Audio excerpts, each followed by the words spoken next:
What's happening, ladies and gentlemen of the internet? It's your boy, Jack Slack, Fights Gone By podcast, episode 129, brought to you by these hands. Ask your doctor about these hands now. Apologies for being on a Tuesday rather than a Monday, but publishing anything on April Fool's Day is a colossal waste of time. Especially because the Reddit MMA and the UG just turn into this mess of fake stories and memes, which I do enjoy, but it's not worth doing. And news that comes out on April 1st, you're like, why? Why not just wait a day? I understand with fight cancellations. Tony versus Habib was last year, and we all pooped our pampers over that. That was hilarious. People holding out maybe it's just an April Fool's story that they've put out there to damage sales for their own event. Yeah, we love a laugh. It was worth all those people getting confused and refunding their tickets just because it was so funny. But today I've seen a few, Conor McGregor settles for $25 million with the rape accuser.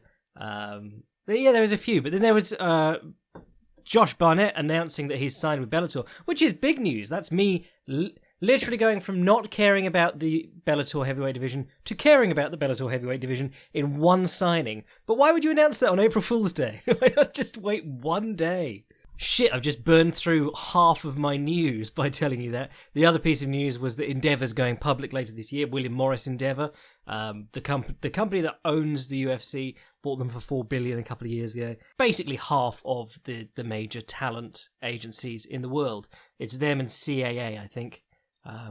Which is difficult if you're a writer, because you're like, I've got to go to a literary agent. My choices are the people who own the thing I write about, or the people who were Harvey Weinstein's people.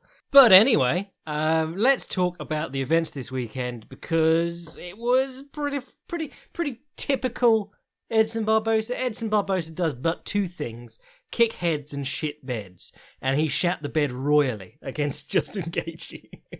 If you haven't watched the Filthy Casuals guide to Edson Barboza versus Justin Gaethje, I'm going to talk about it a little bit now because it was great, but it was about 7 minutes long, and it talked about both fighters and their habits, because I was getting to the point where I was worried I was cursing the fighter I was talking about each week.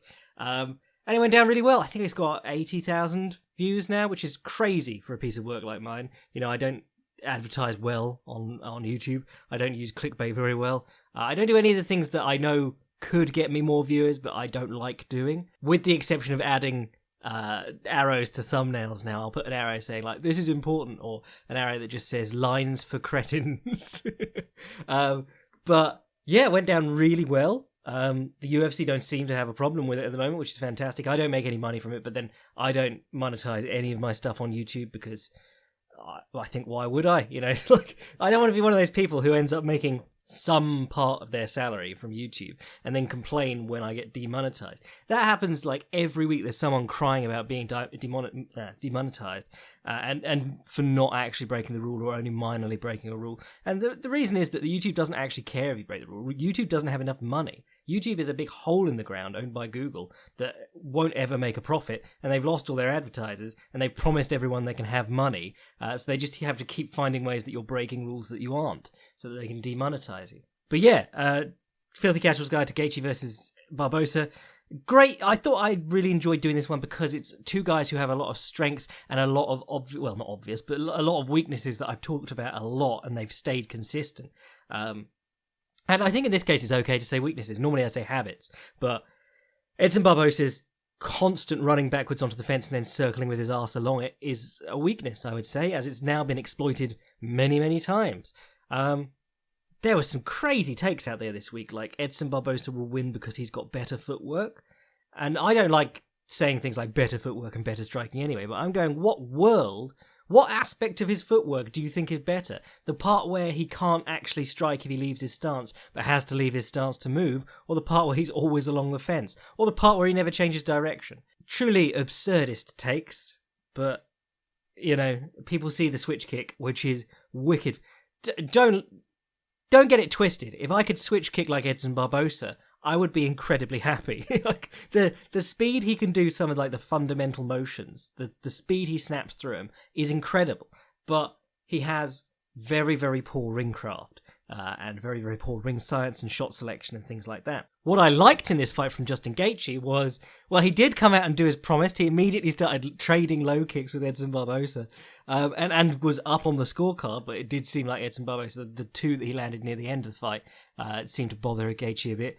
But I thought Gaethje did a really, really good job. He did used his jab a couple of times, fired well in combination, went in for like that knee pick with the collar tie, the Frankie Edgar special, and came up with an uppercut while holding the collar tie, and that's how he started the first hurting flurry. Worked well in combination. Used some nice feints to draw stuff out of Barboza. If you watched I can't remember the exact times, but after that first like kicking section, and then there's a little bit of punching when he does the fake takedown, comes up punching.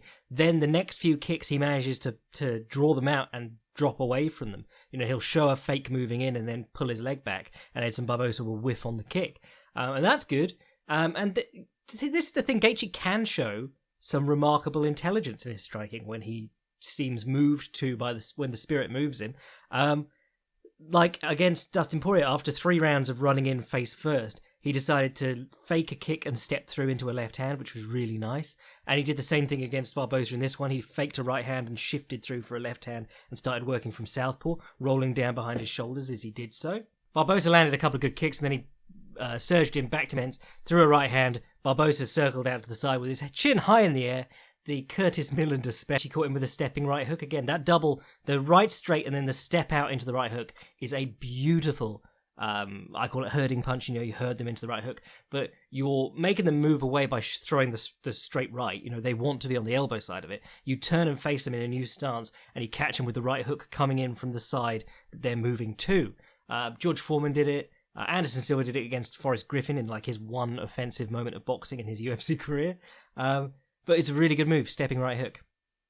I've always been a big fan of that. It was in Advanced Striking, like the first 5 pages it was in. I'm a big proponent of that technique. I think people forget that Gaethje does so much kicking that people forget he's a big hitter. If you watch that fight with Palomino, where he just takes his head off with the right hand, problem is that he has trouble connecting clean, and he gets into these sort of like grinding fights where he's throwing a couple of punches and they're just sort of wingers and they hit people's arms. Like the Johnson fight was not a good example of Gaethje boxing. He was just sort of like throwing punches at Johnson's arms over and over again. This fight, he actually looked a bit more scientific. Body jabbed a bit. He jabbed and then he either push off the shoulder when Barboza came back or grab the collar tie. And I like that. I think hands-on striking is good for Gaethje. That's a good way to use his wrestling if he doesn't want to take people to the ground and hold them there. Actually, there's a nice moment along the fence very early on where he went to step in. Barboza went for the intercepting knee, which is something that I'm always saying Barboza should do more. But Barboza tends to do the intercepting knee while he's like fading away. So he's like hopping on one leg and falling back onto the cage. So he ends up on the cage anyway. Whereas if you watch someone like Lyoto Machida, is a great example of using an intercepting knee and not getting taken down or put in a bad position off it. He did it to Phil Davies and people like that. But he'd land the knee and immediately as the knee came back, he'd kick the knee, the kneeing leg back to the floor as hard as he could behind him, and he'd immediately pummel underhooks, or one underhook at least on that side, and he'd have something to hold the opponent off his legs. But Barboza tried this fadeaway knee again, but Gaethje went to step in, didn't step in, Barboza need air, and then Gaethje stepped in, which is nice, because the MO on Gaethje is he's going to move forward and he's going to keep pushing, and you can get people, it'll help you a lot if you're not always pushing. If you're just like, I'm going to push, and then you don't. It's the difference between standard Justin Gaethje walk forward face first and Rafael Dos Anjos, where the threat of him coming in is almost tiring you out more than the actual punches. I was thinking in the lead up to this fight, I'd love to see Dos Anjos versus Barboza. I think that'd be a really good fight. I think that'd be a really good fight. I think I'd pick Rafael Dos Anjos pretty comfortably in that fight. But yeah, what a great fight. And then Edson Barboza was still ranked at number 6 based on that one win over Dan Hooker. Oh no, he beat Beneil Dariush. I forgot about that, but he'd had like 3 bad fights in a row. But yeah, Gaethje was getting mad afterwards that Donald Cerrone was ranked above him, and that's the danger of having 14 dudes who don't know shit ranking your fighters. It happened with Dennis Siver too. We start talking about someone fighting Conor McGregor, and suddenly they're sneaking up the rankings again. The idea that Don Cerrone is like top 5 in the world at lightweight is laughable. But yeah, rock on Justin Gaethje. If you are a lapsed Gaethje Catholic, I will welcome you back to the church now. But be warned, you only get one. So what else happened on this card? Because it wasn't actually wasn't bad at all, I would say. Man, Jack Hermansson, who I've liked since his first fight, where he was like, well, I'd say herky-jerky, but then someone said herky-jerky in this fight, and Dom Cruz had a bitch fit, which is not uncommon in his commentary career. But Jack Hermansson, he's got that weird sort of striking style, and I thought that he was a striker when I first saw him. I was like, oh, what a peculiar outfighting chap. And then it turns out he's got a Greco-Roman background. But Dave, the executive branch, who has an amazing name, but I think they should change it to Your Local. He is a very respected middleweight, and, he chinned Rockhold a couple of fights ago.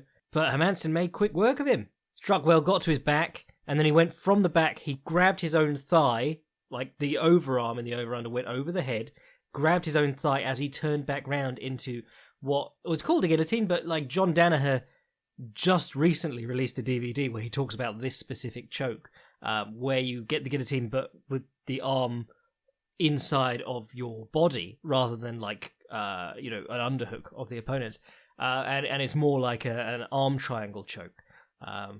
But yeah, gorgeous little transition Hermansson did, and as he was doing it, the commentators were saying, yeah, he does this. This is one of his things. That was a Gary Tonnen thing too. He used to like stand out of back control and turn back into the guillotine. A few guys have done well doing that. I mean, there's the danger of ending up on your back, but if you stay on that side of the arm, you've always got the chance to scramble up around their back again. Pretty exciting that my boy Jack Hermansson has a couple of good ones on the trot now. Who was the last one he beat? He beat Gerald Meerschaert, I remember. Oh, and he finished Talis Laitis. More than Anderson Silva could do, I think you'll remember. But yeah, he's on a 3-fight win streak, 3-fight finish streak, 2-fight guillotine streak, so good on you, Jack Hermansson. Possible best Swedish fighter in the world now that Gustafsson's barely ever fighting. Josh Emmett versus Michael Johnson was a decent little scrap. Not really last second, but last minute KO. Just crazy. Johnson, he's always game. He's always good. I think if you put him, I can't decide how far he's dropped. I think he's lost something of what he had, mainly because, whenever you see Johnson, he's more famous for gym wars going up on Instagram than he is for actually fighting now. Anytime Henry Hooft has Robin van Roosmalen or Nicky Holskin or someone over, or Kamaru Usman's there training, Michael Johnson is in there swinging haymakers at them and getting hit back harder. But I still think if you put him in with Edson Barboza tomorrow, he'd probably run him ragged. I always wanted to make a video on Michael Johnson because he's someone who gets a lot done with just a few things. He really only does low kicks and straight punches, and he does really well out of it a lot of the time, or used to. Josh Emmett's an exciting sort of chappy. There's shades of that TJ Dillashaw stuff in there. Neo footwork. But obviously he did lose to Jeremy Stevenson, and he did get finished by Jeremy Stevenson, which is kind of embarrassing if you pride yourself on being able to move, because movement is like the thing that Jeremy Stevenson can't deal with at all. I skipped Kowalkiewicz versus Waterson because I don't care. Paul Craig versus Kennedy Nzechukwu. I could happily never see Kennedy again. He fought dreadfully. He was undefeated coming into this. He was 6-0, and apparently a lot of Craig's opponents, all but one, have been undefeated when he's fought them in the UFC. And Paul Craig, he's got spinny kicks and shit, but his hands are dreadful. His takedowns aren't great. Really, his game relies on the opponent obliging him by going into his guard. But I thought his striking looked all right here. He was striking up Kennedy Nzechukwu well. And all Kennedy did the entire time was poke Paul Craig's eyes and wag his finger. Is that Dikembe Mutombo who did that? But wag his finger and be like, no, I didn't do that.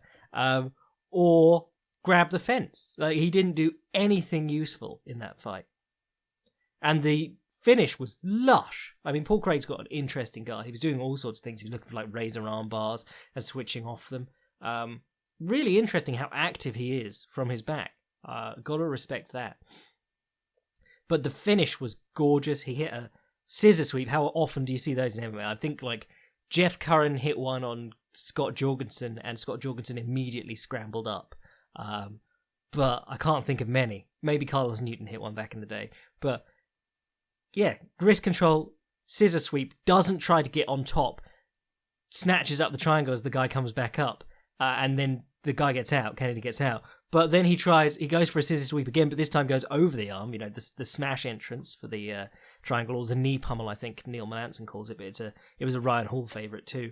So the knee goes over the arm, which is it's going to make it pretty much impossible to scissor sweep, but does mean that you can rotate straight into the triangle. So if you use the two together, it can catch the guy off guard if he's just been swept with a scissor sweep. I thought that worked beautifully. Well, obviously it worked beautifully. He won. Again, another last-minute submission. Terrific stuff from Hall Craig. I've got a soft spot for him now. I used to think he was awful, but now I think he's flawed but good fun, and certainly game and tough, because his eyes were getting gouged. And also, when he shoots his takedowns, he manages to tear all the skin off his knees, which was revolting. Like both his kneecaps were bleeding by the time that he caught the submission at the end.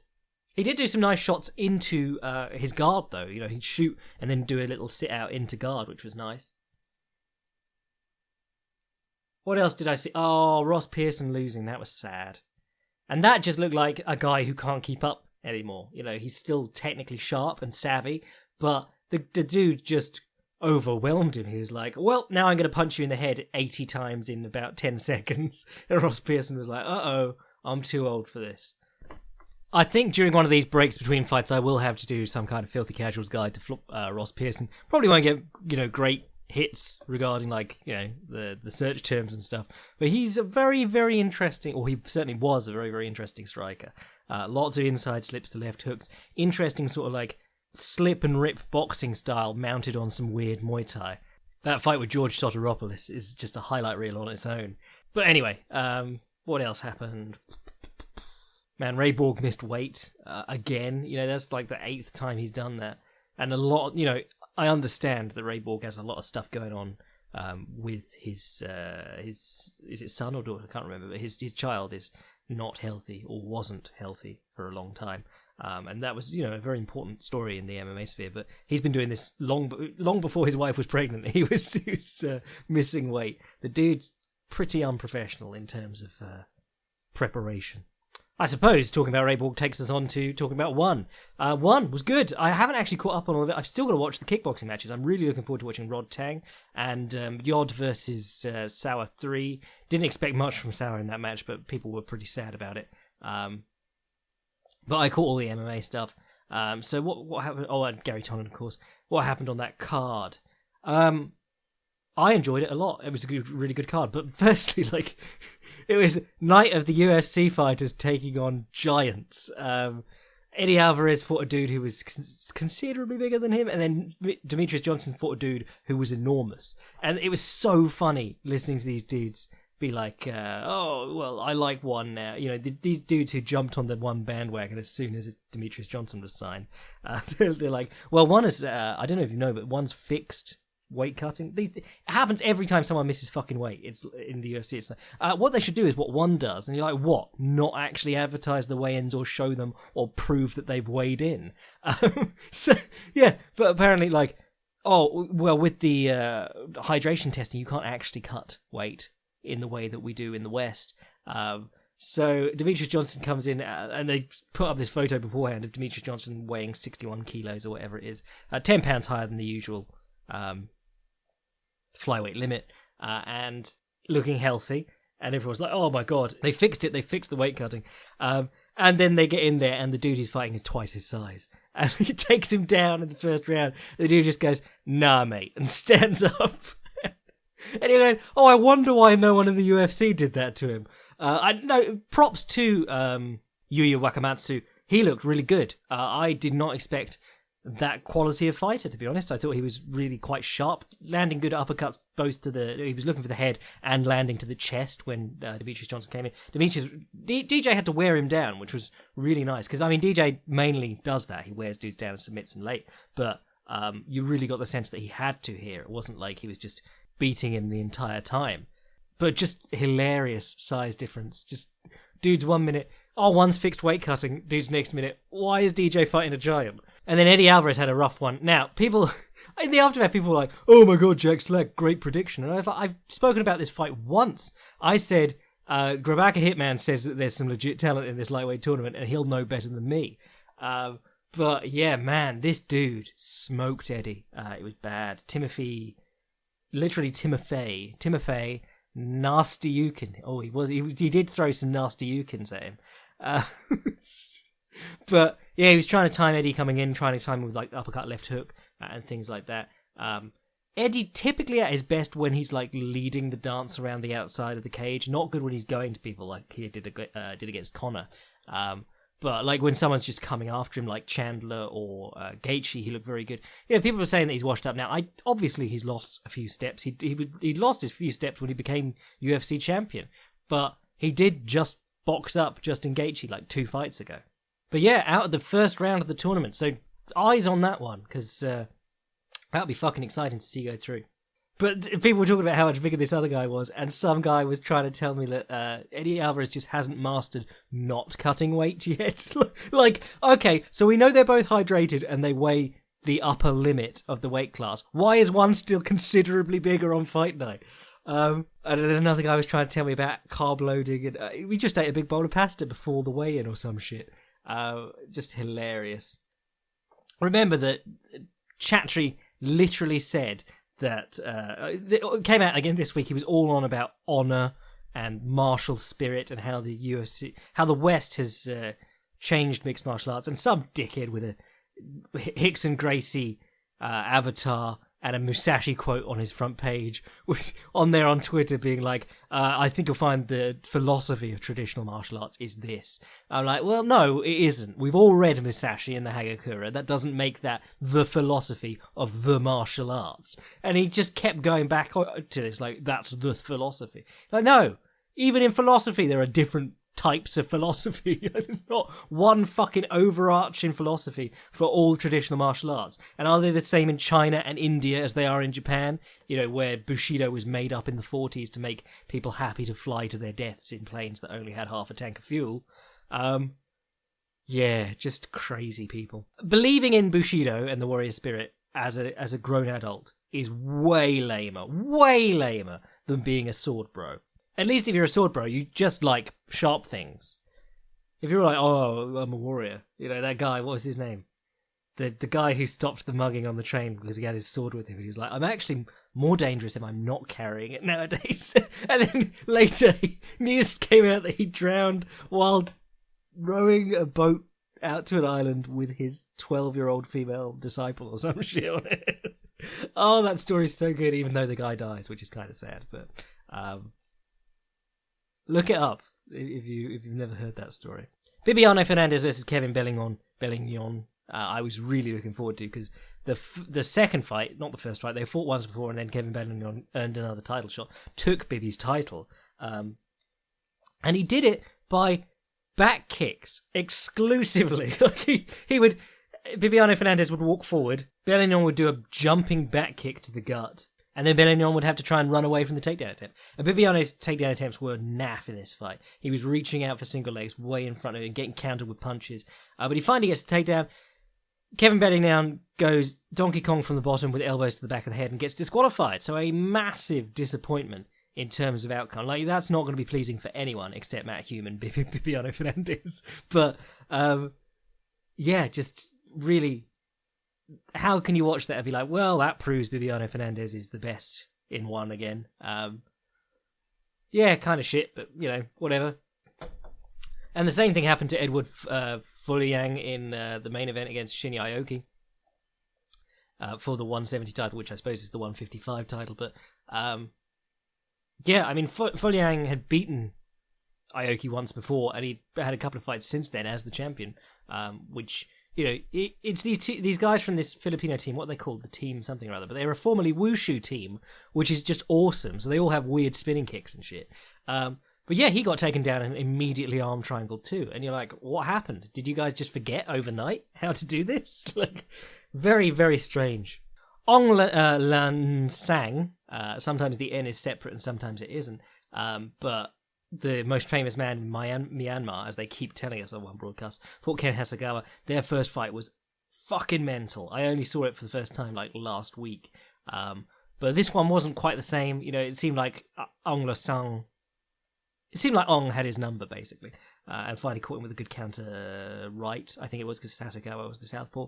Knocked him down, got the finish. Angela Lee lost in her bid for a second title against Jing'an Zhong. This is the thing, like, if you can fight in 2 divisions or more, how have you stopped weight cutting? But anyway, no, I thought Angela Lee looked good in this one, and I really like Jing'an Zhong.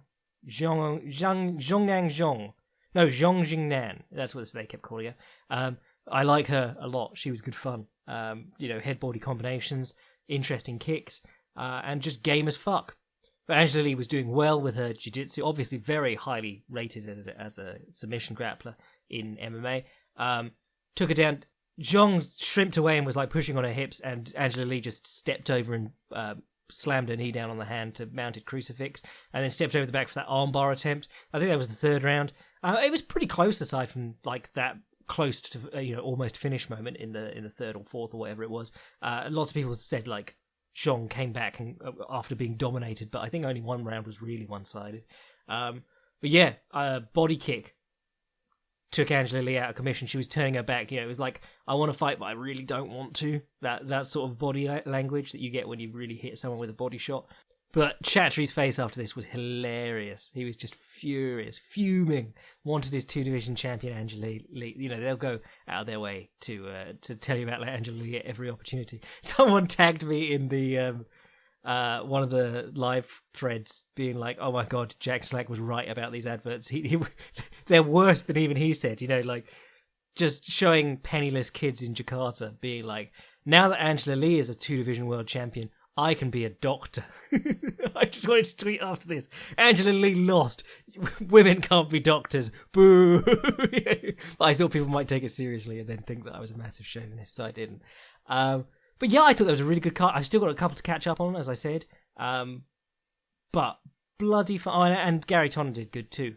He just did a lot of back control and pounding on the dude. It was kind of not like a typical Gary Tonnen performance so far. Gary Tonnen's been like boxing people up, rolling for leg locks and shit. This was a lot more like get the best position possible and maintain it. Which I suppose is the way you want to start fighting as you get towards better and better opponents.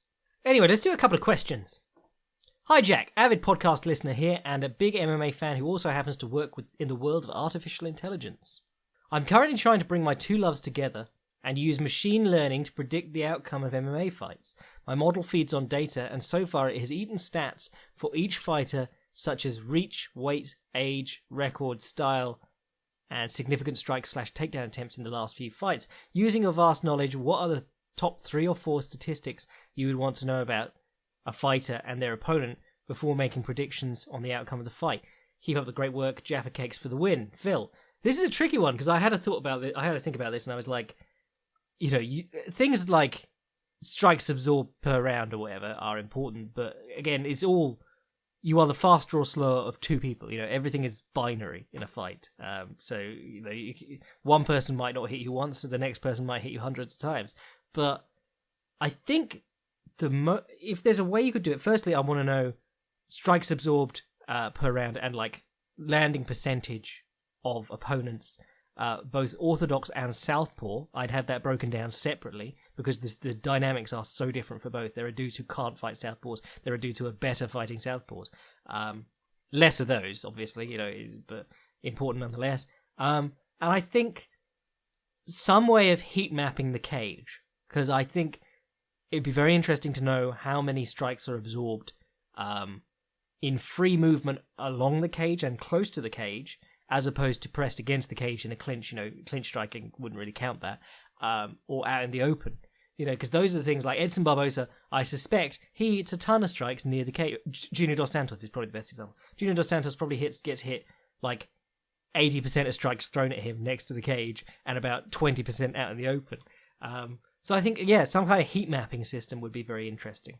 But then that just fits with my philosophy of everything, where things happen is almost as important as what's going on. It dictates what's going on, really. The other thing is that you have to try and make some account for, like, styles, as in, like, style of wrestler and so on. Because there are dudes who can stop a double leg all day, but struggle when you start wearing on them in the clinch, So yeah, there's a lot of things that I'm sure you could take into account with some kind of model, but there are a lot of variables in MMA that change how things are going, where you are in the ring, stance, types of takedowns and ability to move between them and things like that. There are so many things that change how effective something is. If you throw a left hook on the end of a combination, it's going to do better than just leaping in with a left hook. So pure numbers will be very, very hard to work out. But that does sound interesting. Hit me up when you've made some progress on that, Phil. I'd love to see it. Hi, Jack. Enjoying the increased coverage of late. He says, not knowing I would miss Monday's podcast. Oh, and didn't do my preview last week. Enjoying the increased coverage of late. Can you outline the objectives of lead leg kicks? How that changes with the stance, and what's the most you can hope to get out of them? I'm hoping for a leg kick TKO at the weekend. Cheers, Phil. Okay, so I thought you meant lead leg kicks as in kicking with the lead leg, because I just did that thing with about Bill Wallace and Stephen Thompson. I'm saying leg kick TKO makes me think you want to know about kicking the lead leg of the opponent. Lead leg kicking, generally, you want to kick into the open side for upper body and kick to the closed side for the lower body, because the upper body, you're kicking into the open side, you're kicking into the least guarded area, but lower body, if you're kicking into the closed side, you're kicking the knee inward and buckling the leg. However, there are exceptions. There are times when kicking inside the leg are going to be more important. Some guys have a unusually square or like lead foot pointing outward stance. That's a good time to use a low kick. Lots of guys have very good overhands and right hands, which they step out slightly at like a little 45-degree angle to throw. That's when you want an inside low kick. Justin Gaethje did it to Dustin Poirier. Buakar did it to Mike Zambidis. It's a good technique. Stiff arm with the left hand over the shoulder or bar the shot or whatever, and kick the leg out as they step in. And if you can grab the head afterwards, you can come up with a knee or you can uppercut them, which is really nice. If you're going to be jarring, if you're going to be stopping kicking, straight kicking, I believe that you probably want to be going with the same side leg, whichever foot you have forward. So if you're in the same stance as the opponent, you're both orthodox, you want to use the oblique kick with the right leg to slam it into the front of their knee, which is nice because you aren't having to step up or anything. You just have your left leg planted and then you pick up the other leg and kick it in. Whereas when you're kicking with the lead leg, there's normally some kind of consideration needs to be made stepping up first. And then if you're southpaw against an orthodox fighter or vice versa, you want to kick with your lead leg, side kick into the lead leg. Some guys are using like a side kick across themselves from orthodox versus orthodox or southpaw versus southpaw now. Bisping did it to Anderson Silva. I think Robert Whittaker did it a couple of times against Yoel Romero. It's a bit tricky because you're crossing yourself, which we don't generally like. But it can work. And then the low kick, on the outside of the lead leg is money now. I'm a big fan of the Jerome Labana style. If you're fighting from the same stance if you're fighting from the opposite stance as the opponent, step up and lead leg low kick as hard as you can, which is what Jerome Labana used to murder dudes with. But I'm also a fan of the little low tap. Someone asked me about that because I mentioned it in the Stephen Thompson video without really touching on it too extensively. It's something that he did a lot against Rory McDonald, which Rory McDonald could have done against him and would have worked really nicely. And nobody's really done it against Thompson yet. But anytime you've got someone with a nice long stance who's hard to get hold of, step up and tap that lead ankle if you can, because you're not trying to hurt them with the kick, you're just trying to knock their foot off balance, and then you can pursue in afterwards. And that works really, really well against mobile opponents. Foot taps and things like that and foot sweeps are really slick because they are, it's creating an opening, it's creating a moment of weakness. It's not the strike in itself, which is what I think people only gravitated towards low kicks when they realized that you could knock people out with them, when really they're an amazing attrition tactic and they're amazing for opening opportunities for other stuff. Cheers, Phil. Oh, we've had 2 Phils today already. Hi, Jack. The bee's knees of no-gi karate. Almost a rhyme. I was wondering why Cejudo isn't number 1 pound for pound now. He beat the precious number 1, and then he beat the former bantamweight champ. Still, he's at number 5 pound for pound.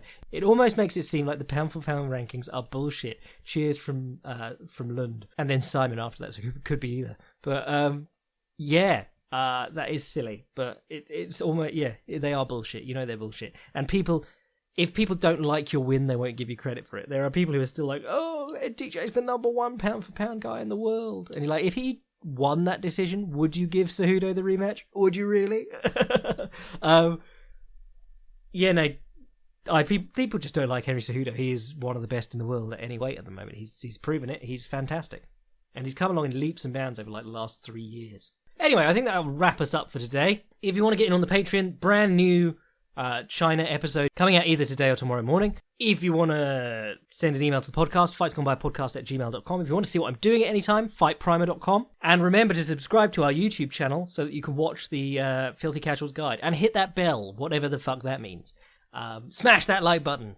Jerk off the face of the like button, like Brock Lesnar when he was hammer fisting Randy Couture. I'm your boy Jack Slack. I will catch you later in the week. We'll talk anyway. There's not any fights going on this weekend, but we'll find something to talk about. And there will be some kind of Filthy Casuals Guide coming out too. I will catch you later in the week. Cheers! Gaethje bless.